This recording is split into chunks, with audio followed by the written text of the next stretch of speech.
ඉතින් මං හිතුවා මේ ෆ්‍රේම්ස් ටික ඔයගලන්ට පෙන්වන්න ඕනේ කියලා. දැන් අපිට මේ වගේ බොක්ස් එක තමයි ආවේ හොඳට පැක් කරලා මම මේ දැන් ගැලෙවුවා පොඩ ඊට පස්සේ මේ එළියෙන් තව මේ පැක් එක මේ බොක්ස් එක දාලා ෆ්‍රැජයිල් කියලා ගහලා මේක අපි ඔෆිස් වර්ක් අපිට කිට්ටුව තියෙන බ්‍රාන්ච් එකකින් තමයි දුව ගිහිල්ලා පික් කරේ. ඔයගලන්ට ඕන නම් ගෙදරටම ඩිලිවර් කරගන්නත් පුළුවන්. මම හිතන්නේ ඒකට එක්ස්ට්‍රා ගාණක් charge කරනවා. ඉතින් අපිට කිට්ටුව තියෙනින්ද දුව එයා ජිම් ගිහිල්ලා එන ගමන් එතන ජිම් එක හැපැත්තේ තියෙන. ඉතින් ඒ නිසා තේරුම්න්නේ නැහනේ. බොරුවට ආයි සල්ලි ගෙවලා ගන්න මේ ඩිලිවර් කරගන්න එක. ඉතින් එයා ගිහිල්ලා පික් කරා. ඉතින් මේ සෙට් එක අපි ගත්තේ මේ white එක ඔයගලන්ට පේනවා white frame එක. මේ හොඳයි. ඉතින් එහෙම ප්‍රශ්නයක් නැහැ. එක ලී වගේ මට පේන විදිහට ලී එකක්ද කොහෙද මම ගත්තේ white. දැන් මෙතන තියෙන්නේ 9ක් තියෙනවා මේ විදිහට. ඔයගලන්ට තියෙනවා කලර්ස් තෝරගන්න පුළුවන් white black natural color. ඉතින් මම මේ කකුල කොරගගහ ඉන්න ගමන් මේ මගේ ක්‍රචස් දෙකක් තියෙනවා. මට ඉතින් වෙන ලොකු වැඩක් කරන්න බැරි හින්දා මේක අන්බොක්ස් කරා. ඉතින් මම මුලින් හිතුවේ නෑ මේ වීඩියෝ එකක් කරනවා කියලා. පස්සේ මට හිතුණා ඔයගලන්ට පොඩ්ඩක් පෙන්නන්න ඕනේ කියලා. දැන් මේ විදිහට හොඳට කවර් කරලා මම මේ දැන් කීපයක් ගැලෙව්වා. ඒ වගේම ඔයගලන්ට ෆික්ස් කරන හුක්ස් උත් ඔක්කොම තියෙනවා පැක් එකක්ම. ඉතින් මේ විදිහට තියෙනවා වීදුරුව තියෙනවා. ඒගොල්ලෝ දැනට පික්චර් එකක් තියෙනවා. ඔයගලන්ට ඕන ඒක මේ දාන්නත් පුළුවන්. ඉතින් අපි අපේ ෆැමිලි පික්චර්ස් දාන්න යන්නේ. මම ඉන්න එකක් පෙන්නන්න ඔයගලන්ට. මෙන්න මේ වගේ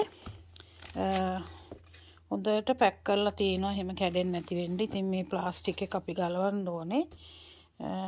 බලමු මට එක අතින් පුළුවන් වේද කියලා.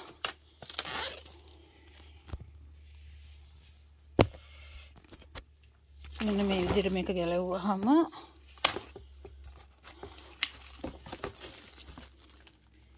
පිටිපස්සෙත් මේ කාඩ්බෝඩ් එහෙම දාලා හොඳට පැක් කරලා තිබ්බ. කැඩෙන්නේ වැටුණා කැඩෙන්නේ නැති වෙන විදිහට පැකේජින් හොඳට තිබුණා. ඉතින් මේ ප්ලාස්ටික් එක ගලවලා ඊට පස්සේ මේකේ අපි print කරන්න ඕන ෆොටෝ එකේ size එක. දැන් මේක 30 by 30 හරි හතරස් frame එක. පින්තූරේ මේ මම හිතන්නේ 20 by 20 ද කොහෙද මට මම ඒක ආයෙ චෙක් කරන්න ඕනේ. ඉතින් අපිට පින්තූරේ print කරලා මේක මේ වගේ පිටිපස්සේ තියෙන කෑල්ලක්. ඒක මේවා ටික ඔක්කොම පන්නලා මේ කෑල්ල ගලවලා ඊට පස්සේ පින්තූර ඇතුළට දාලා වහන ආපහු මෙහෙම වහලා පද කරන එක තමයි කරන්න තියෙන්නේ. මේ තියෙන්නේ හුක්ස් දාන්න පුළුවන් තැන. ඉතින් අපි නම් ඉන්නේ අලවන්න විත්තියට. ඉතින් ඔන්න ඔය වගේ තමයි ෆ්‍රේම්ස් ටික ඔක්කොම 9ක් තියෙනවා. ඉතින් අපිට අර මෙන්න මේ විදිහට තමයි බිත්තියේ ගහන්න කියලා හිතාගෙන ඉන්නේ. 3යි 3යි 6යි 9යි ඔය වගේ හරි හතරස් එකට. ඉතින් ඔයගලන්ට ඕන හැඩයකට ඒක වෙනස් කරගන්න පුළුවන්. ඉතින් මම මේක ගැන පෙන්නුවේ දැන් අපිට මේකට ගියා 9ටම $149ක් ගියා. ඉතින් අපි පික් කරපු නිසා ඩෙලිවරි charges නැහැ. ඉතින් එහෙම බලනකොට එක ෆ්‍රේම් එකකට පොඩි ගාණක් ගිහිල්ලා තියෙන්නේ. නමුත් මේ ඕගොල්ලෝ ෆ්‍රේම් කියන්නේ මම අර පල්ලෙහා අපේ ෆ්‍රන්ට් ලවුන්ජ් එකේ එහෙම පින්තූර ෆ්‍රේම් කරලා තියෙනවා. සෑහෙන ගණන් ෆ්‍රේමින් වලට මම අර ෆ්‍රේමින් ගැනත් වීඩියෝ එකක් කරලා තියෙනවා. මම ඒකෙත් ගණන් කියලා තියෙනවා. මම මේ ළඟදිත් ඒ පින්තූරයක් ෆැබ්‍රික් පික්චර් එකක් කියන්නේ හෑන්ඩ් මේඩ් එකක් ෆ්‍රේම් කරන්න දීලා ඒක නම් ටිකක් ලොකුයි 295ක් ගියා ෆ්‍රේමින් වලට විතරක්. ඒ කියන්නේ වීදුරුව දාලා ඒගොල්ලෝ හොඳට ප්‍රොෆෙෂනලි කරනවා. නමුත් ඉතින් තේරුම්න්නේ නැහැ. දැන් මේ වගේ ගොඩක් කරනකොට ඉතින් සෑහෙන ගාණක් යනවා. දැන් මේ ටිකට අපිට ගියේ 150යි. ඊට පස්සේ පින්තූර අපිට print කරගන්න පුළුවන්. ඔෆිස් වර්ක් එකෙම print කරන්න පුළුවන්. ඉතින් දුවට කියලා ඒ ටික කරව ගන්න ඕනේ. මොකද මම දැන් මුකුත් මට කරන්න බැරි නිසා ඔයගොල්ලෝ දන්නවනේ මගේ කකුලේ ප්‍රශ්නේ තියෙන. ඉතින් මම මේ වගේ පොඩි දේවල් කරනවා. මේ නැත්නම් අපිට මේව කරගන්න වෙන්නේ නැහැ නේ වෙඩින් එකට කලින්. ඉතින් ওই විදිහට තමයි පික්චර්ස් ටික අපිට ආවේ මේ පැකේජින් එකත් එක්ක. ඉතින් ඕගොල්ලෝ ලංකාවේ ඉඳලා පින්තූර ෆ්‍රේම් කරගෙන එහෙම එන්න කියන්නේ ලී එහෙම ගේන්න දෙන්නේ නැහැ. හැබැයි අලුත්ම ලී සමහරට පුළුවන්. මේ ලී කියන්නේ මොකොත් සත්තු එහෙම නැති මේ වගේ අලුත්ම ෆ්‍රේම් එකක් ගේන්න දෙන්න ඉඩ තියෙනවා. නමුත් මේ වීදුරු එහෙම කැඩෙන්න පුළුවන්. ඉතින් ඕගලන්ට පුළුවන් මෙහි ඇවිල්ලා ඊට පස්සේ ෆ්‍රේම් කරගන්න ඒවා කරන්න පුළුවන්. දැන් ඔෆිස් වර්ක් ඒ වගේම IKEA ඒ වගේම තව Kmart Big W වගේ shops වලත් තියෙනවා ෆ්‍රේම්ස් ගන්න පුළුවන්. ඊට පස්සේ Facebook marketplace එකනොත් පුළුවන් ඔයගලන්ට ඒ වගේ ගන්න. සමහර අය ඉතින් එහෙම විකුණන අයත් ඉන්නවා අඩුවට. ඉතින් අපිට මේ සෙට් එකක්ම ගන්න ඕන හින්දා මම මේක ගත්තේ ඔෆිස් වර්ක් එකෙන්. ඔෆිස් වර්ක් එකෙත් එක එක විදිහේ ෆ්‍රේම්ස් තියෙනවා. ඊට පස්සේ මායා එකේ තියෙනවා. ඉතින් ඔයගලන්ට ෆ්‍රේම්ස් අරගෙන මේ පින්තූර දාගන්න පුළුවන්. ලංකාවේ ඉඳලා ෆ්‍රේම් කරගෙන ගේන්න ඕනෙත් නෑ. ඉතින් ඔයගලන්ට හිතනවා නම් මෙහි ඇවිල්ලා එකපාර සල්ලි වියදම් කරන්න බෑ කියලා හිතනවා නම් අරන් එන්න පුළුවන්. හැබැයි ඔයගොල්ලෝ ලීය ගේනකොට බලාගෙන පාරන ලීය ඒ වගේම දැන් මේ පින්තූර ඇතුලේ එක එක සත්තු එහෙම යන්න පුළුවන් කාලයක් තියෙනකොට ඉතින් ඒ වගේ සතෙක් එහෙම බැරි ලක්කක් දැක්කොත් ඒගොල්ලෝ සම්පූර්ණයෙන්ම කස්ටම්ස් ඉමිග්‍රේෂන් එකෙන් විසි කරන්න පුළුවන්. ඉතින් ඒ නිසා මේ ඔයගොල්ලෝ ගේනකොට පොඩ්ඩක් හිතලා බලලා අරන් එන්න. නැත්නම් මේ විදිහට ඔයගලන්ට මේ ෆ්‍රේම්ස් ගන්නත් පුළුවන්. හරි. ඕකේ එහෙනම් මම හිතනවා ඔයගොල්ලෝ මේ වීඩියෝ එකත් එන්ජොයි කරන්න ඇති කියලා. මම මේ හිතාගෙන හිටපු වීඩියෝ එකක් නෙමෙයි ටක් ගාලා මම මේ ඔයගලන්ට කරේ මේ සම්බන්ධව ඔයගලන්ට පොඩ්ඩක් දැනුවත් කරන්න.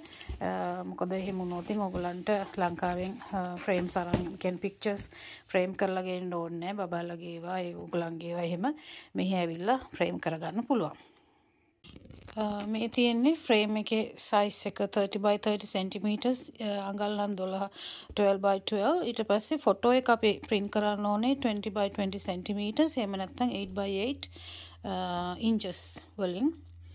ඉතින් මේක තමයි සයිස් එක ෆොටෝ එක print කරන්න ඕනේ. දැන් මේ වගේ ඔයගලන්ට පුළුවන් එක එක ස්ටයිල් එකට මේ පින්තූර ටික තියන්න. මෙහෙම තියන්න පුළුවන්. නැත්නම් මේ වගේ දිගට. ඉතින් ඔයගලන් කැමති විදිහට ඔයගලන්ගේ ඒ පින්තූර ගහන බිත්තියේ සයිස් එකට ඔයගලන්ට කැමති විදිහකට ඒක ඕගනයිස් කරගන්න පුළුවන්. මම ෆොටෝස් ටික දැන් ෆ්‍රේම් කරන්න ගත්තා. 9ක්නේ. පොඩ්ඩක් විතර මට වැරදිලා මෙතන මේ පොඩි ඉඩසක් ඉරින මම හිතන්නේ ෆොටෝ එකේ සයිස් එක තව චුට්ටක් විතර ලොකු වුණා නම් හොඳයි. ඒ කියලා තියෙන සයිස් එකට තමයි print කරේ. හැබැයි මේ බෝඩ් එකක් මෙන්න මෙහෙම බෝඩ් එකක් එක්ක මේවා කරනකොට මම හිතන්නේ සයිස් එකේ පොඩි වෙනසක් වුණා. ඉතින් මේ විදිහට ෆොටෝ එක තියලා මේ ස්ටිකි ටේප් දාලා ඊට පස්සේ තමයි මෙන්න මේ කෑල්ල දාලා ඔක්කොම මේ වටේ තියෙන ඒවා තද කරන්න ඕනේ. මෙන්න මෙහෙම තියලා මම දැන් මේක ඉස්සෙල්ලා ගලවලා ආපහු දැන් මේ අලෝපේ කායි ගලවලා සේරම ෆික්ස් කරලා ඉන්න ඕනේ ඉස්සෙල්ලා ගානට සයිස් එකට. හරි දැන් මම ගානට ඔක්කොම සෙට් කරලා ස්ටිකි ටේප් එක දාගත්තා. දැන් ඊට පස්සේ මෙන්න මේ පිටිපස්සේ කාඩ්බෝඩ් කෑල්ල තියලා මෙන්න මේවා ටික තද කරන්න තමයි තියෙන. ඔයගලන්ට පේනවා ඇති මේ මම මේ කාමරේ ඉඳන් කරන නිසා ටිකක් කරුවලයි. දැන් මේක ප්‍රොෆෙෂනලි අපි ෆ්‍රේමින් කරන තැනකට දීලා ෆ්‍රේම් කරන්න ඒගොල්ලෝ ලස්සන්ට කරනවා. වෙලා තියෙන්නේ සෑහෙන වියදමක් යනවා. දැන් මෙතන ෆොටෝස් තියෙනවා 9ක්. ඉතින් 9ට ෆ්‍රේම් කරන්න ගියා නම් ලොකු මුදලක් යනවා. දැන් අපිට ෆ්‍රේම්ස් වලට විතරක් ගියා $150ක් ෆ්‍රේම්ස් 9ට. එක පින්තූරයකට ඔෆිස් වර්ක් එකෙන් print කරන්න මම හිතන්නේ $3ක් නැත්නම් 5ක් මම හරියටම දුවගෙන් අහලා ස්ක්‍රීන් එකේ දාන්නම්. මේ එයා තමයි print කරන් ආවේ. ඉතින් නැත්නම් අපි දැන් මේක ෆොටෝස් ටික දීලා ෆ්‍රේම් කරන්න ගියා නම් ෆ්‍රේමින් ප්ලේස් එකේ ලොකු ගාණක් යනවා. ඉතින් අපි හිතුවා ඉතින් එහෙමම අවශ්‍ය නැහැ. මොකද මම දැන් අර තව ෆ්‍රේමින් වගේ එකකට සෑහෙන වේදම් කරා එක ෆ්‍රේම් එකකට විතරක්. ඉතින් ඒ නිසා තේරුම් ගන්න දැන් ආයි ලොකු වේදම් දරන එක මේ වෙලාවේ. ඒ නිසා අපි දැන් මේ විදිහට තමයි ෆ්‍රේම් කරගන්න මේ පින්තූර ටික හදාගන්න යන්නේ. දැන් මේ විදිහට මෙහෙම තද කරගන්න ඕනේ මෙන්න මේ කෑලි ටික.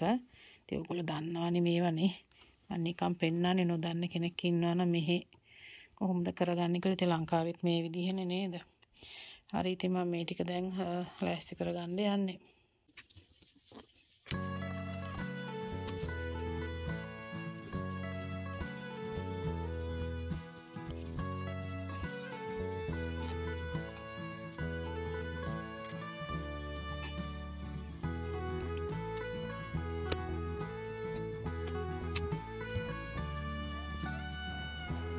බිත්තියට අලවන්න අපි පාවිච්චි කරේ මෙන්න මේ වගේ ස්ටිකි ටේප් එකක්. මේවා ගන්න පුළුවන් බනින්ස් එකෙන්. මම අපේ මනමාල ජෝඩුවට කිව්වා මේක බිත්තියට අලවන්න උදව් කරන්න කියලා. ඉතින් ඒගොල්ලෝ එකතු වෙලා කොහොමද කරන්න කියලා බලමුකෝ. ඔන්න දෙන්නත් එක්ක එකතු වෙලා බිත්තියට ෆ්‍රේම්ස් ටික ඇලෙව්වා. ඉතින් අපි හිතාගෙන හිටපු විදියට නෙමෙයි ෆ්‍රේම්ස් ටික බිත්තියට දැම්මේ මෙන්න මේ විදියට 5යි 4ක් විදියට. මොකද මේ බිත්තියේ හැඩය අනුව ඒක තමයි ගැලපුණම ස්ටයිල් එක. ඉතින් බලන්නකො ලස්සනද කියලා.